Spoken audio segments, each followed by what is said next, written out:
des Algériens malmenés à l'aéroport Charles de Gaulle, la provocation de trop. Les passagers algériens font face à des pratiques indignes dans certains aéroports français, marqués par des files interminables, des contrôles excessifs et un mépris flagrant pour les plus vulnérables.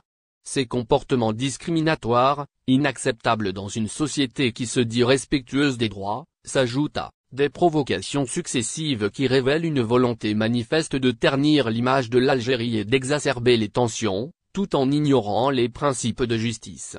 L'incident survenu il y a 2 jours à l'aéroport Charles de Gaulle soulève de sérieuses interrogations sur le traitement réservé aux voyageurs algériens en France.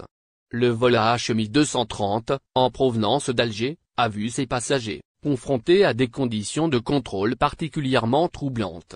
Parmi ces passagers se trouvait le réalisateur Bachir Deray, qui a dénoncé le traitement réservé aux Algériens, qu'il qualifie d'affront.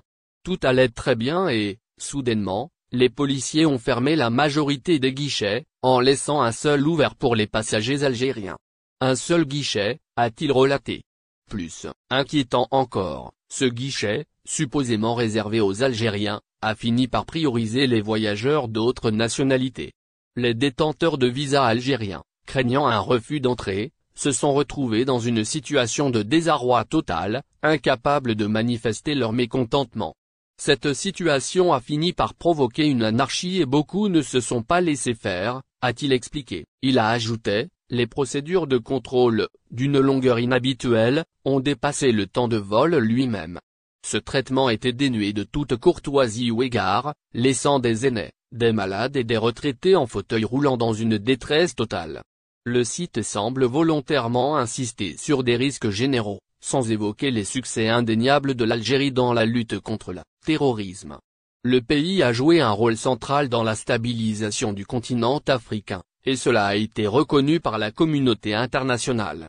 Le Conseil de sécurité des Nations Unies a salué, cette semaine, l'engagement du président Abdelmadjid Tebboune dans la lutte contre le terrorisme, une reconnaissance de la stabilité de l'Algérie qui contraste fortement avec l'image négative souvent véhiculée par certains rapports.